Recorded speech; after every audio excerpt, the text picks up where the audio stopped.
If you're considering getting an anti-aging laser or what we call a skin resurfacing laser, today is for you. You have so many options. You have non-fractionated lasers, fractionated, ablative lasers, non-ablative lasers.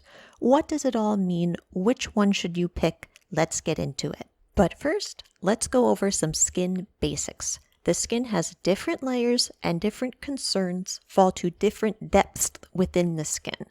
For example, if you just want to address pigment, you just need a very superficial laser to take care of that. If you want to address your texture and pores, you need a laser that goes about 0.5 millimeter into the skin. If you want to address wrinkles, you need a laser that goes even deeper. How deep a laser goes depends on its wavelength. This is beyond what we're talking about today, but for our purposes, just different lasers go to different depths within the skin. Now, onto fractionated versus non-fractionated. Let's say we want to address our texture and pores. You can see here this lovely stock photo has some large pores and some texture. So we need to go about 0.5 millimeter into the skin to address this. Now we can do this in different ways. We can do a non-fractionated laser. A non-fractionated laser takes the whole thing off. Just wherever the laser goes, the skin goes off with it.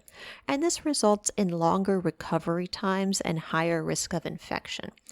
Then we developed fractionated lasers. Fractionated lasers remove tiny fractions of the skin. It leaves behind islands of normal skin in between the columns, and this helps aid in wound healing, so it heals much faster than a non-fractionated laser. Now let's see these in action. This is a non-fractionated laser. This has taken the whole skin layer off. There are no gaps in between.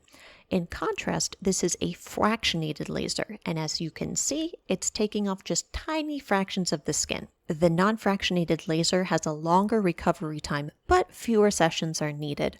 The fractionated laser has a shorter recovery time, but more sessions are needed to achieve the same result. Fractionated lasers are much more popular. 98% of lasers are fractionated. I just made that up, but the vast majority of lasers we use today are fractionated. Now, what about ablative versus non-ablative?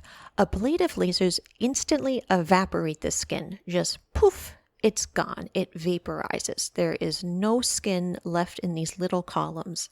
This removes the very top layers of skin, and it removes the portion where the melanocytes live, so it is not safe for darker skin tones.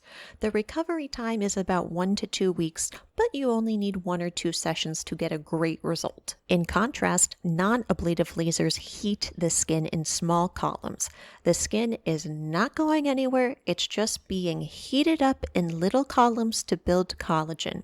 This is safer for darker skin tones because we're just gently heating the melanocytes, not really damaging them.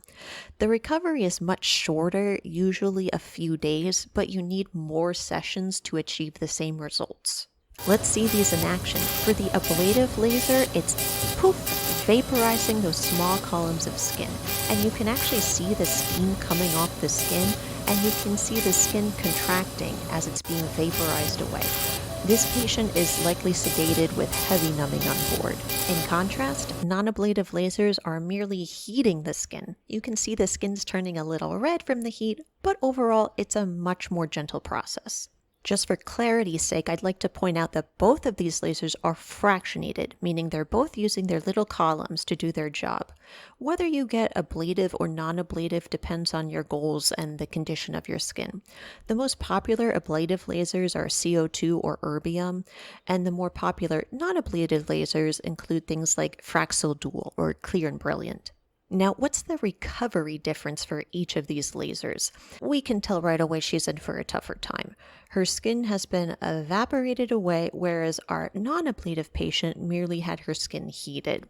By the 4th day, our ablative patient is still in the throes of healing, while our non-ablative patient has kind of these fine coffee ground-like texture on the skin, but they fall away easily, and by day 6, she's looking back to normal. Glowing, I'd say, whereas the ablative patient is still miserable. Just kidding. You can see by the 10th day she's still red, but getting much better. Now, if you're thinking, well, ablative lasers are too much, but I want something a little bit more than non-ablative. Is there a laser that can do it all?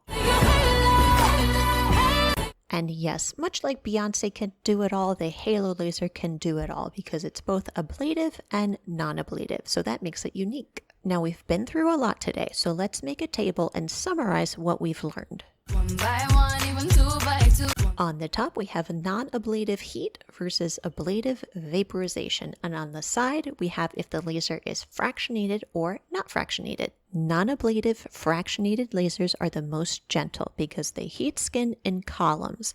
And these are things like Fraxodol and Clear and Brilliant. Ablative non-fractionated lasers ablate the skin or vaporize the skin in small columns. And we rely on CO2 and erbium lasers for this. Non-fractionated ablative lasers are taking off the most amount of skin and result in a longer downtime. And non-ablative, non-fractionated, we don't really do because you're using very gentle non-ablative heat, but doing it in a very aggressive way. So it doesn't really make sense. Generally, if a patient is doing a non-fractionated laser, they are looking for results. They don't want to dilly-dally around with a little heat. And that's your Whirlwind anti-aging laser overview. Thanks so much.